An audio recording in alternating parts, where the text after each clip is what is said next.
अच्छा जी, general retired फैज़ हमीद के मामले के बारे में हम पहले तफसील से गुफ्तगू कर रहे थे। रिएक्शंस भी आ रहे हैं। ज़ाहिर है पाकिस्तान तहरीक इंसाफ ये भी कह रही है कि ये तो हमारा क्या लेना देना इस मामले से, ये तो फ़ौज का अंदरूनी मामला है। क्या इतना ही it is as simple as this से कि फ़ौज का अंदरूनी ही मामला है और बाकी किसी का कोई लेना देना नहीं है? अब चूँकि लेटेस्ट ये है SPR के रिलीज़ के मुताबिक कि उन्हें चार्जशीट कर दिया गया है, वो चार्जेस भी बयान किए गए हैं और बाज़ मामलात में उनसे तफ्तीश की जा रही है। अभी मज़ीद तहकीकात जारी हैं। सो इंक्वायरी इज़ गोइंग ऑन, जैसे 9 मई और दीगर बेअमनी फैलाने जैसे वाक़यात। सो सीनियर सहाफ़ी फ़खर दुरानी हमारे साथ मौजूद हैं, उनसे बात करेंगे इस बारे में। Fakhar, thank you for being with us, good morning. Fakhar, is it as simple as PTI से कि हमारा तो क्या लेना देना है इससे? ये फ़ौज का अंदरूनी मामला है, वो जाने फ़ौज जाने।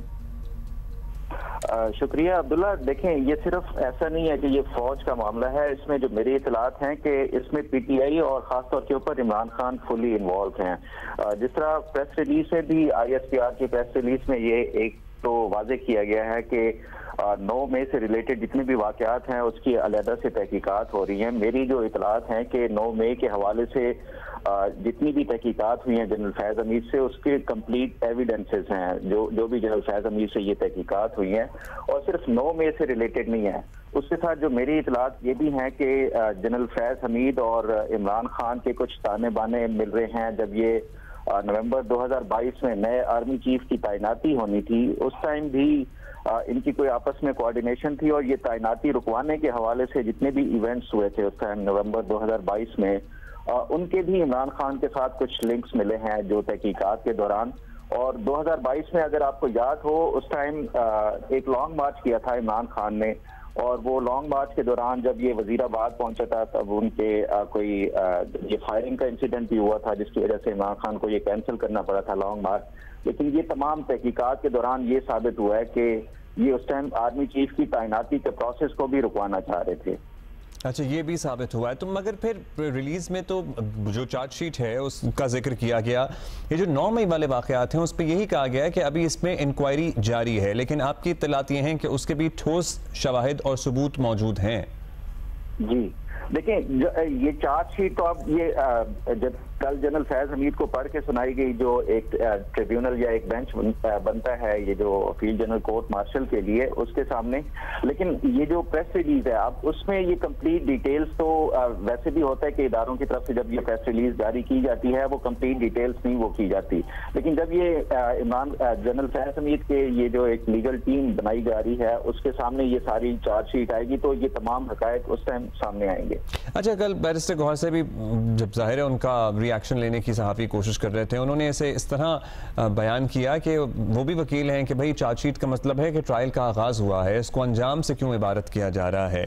फ़ौज के जो ट्रायल होते हैं इनमें क्या होता है, when the chargesheet is presented, जब यह चार्जशीट होता है कोई भी मुलजिम, इसका मतलब है कि बात मामलात पक्के हैं, अब कोई राह फरार शायद इन इल्ज़ामात से इख्तियार नहीं किया जा सकता।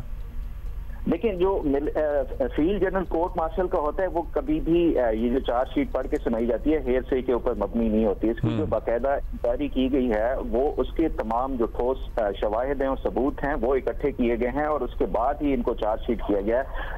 ये प्रोसेस के इसका अब जो ट्रायल किया जाएगा, ये बैरिस्टर गौहर की बात बिल्कुल दुरुस्त है कि ये अभी चार्जशीट या इल्जामात उनके ऊपर फ्रेम किए गए हैं। आगे जब ये ट्रायल होगा तो उसके बाद ऑब्वियसली जितने भी इसमें आपको लगता है कि जल्द हो जाएगा, ये मंतकी अंजाम तक पहुंचेगा ये मामला, या फिर it would take a few months from this stage? मेरी जो इस हवाले से बात हुई है मुख्तलिफ लोगों से जो कि माजी में कोई फील्ड जनरल कोर्ट मार्शल की कार्रवाइयों का हिस्सा रहे हैं, चाहे वो प्रोसिक्यूशन की सूरत में हो या डिफेंस की सूरत में हो, वो ये बताते हैं कि जनरल फैज़ हमीद का जो कोर्ट मार्शल का जो प्रोसेस है ये तकरीबन 1.5 महीना से 2 महीने तक इसका लग सकता है, क्योंकि इसमें जितने भी विटनेसेस होंगे उनकी क्रॉस एग्जामिनेशन होगी और ऑब्वियसली के 1 से 2 दिन हर एक विटनेस के ऊपर या एविडेंस के ऊपर क्रॉस क्वेश्चनिंग और उसके ऊपर होगा, इनको भी दिफा का पूरा मौका दिया जाएगा। तो उस बुनियाद के ऊपर ये it will take more than 1 month. It can take more than 1 month. Pakistan Tehreek Insaf के लिए आपको क्या लगता है मुश्किलात आने वाले दिनों में बढ़ रही हैं? 15 की उनकी कॉल है सिविल डिसोबीडियंस की, फिर ये खबर भी आई है, मतलब ये प्रेशर पड़ा है उनको इस खबर और इस डेवलपमेंट से भी। बज़ाहिर तो वो कह रहे हैं कि हमें कोई फ़र्क नहीं पड़ता।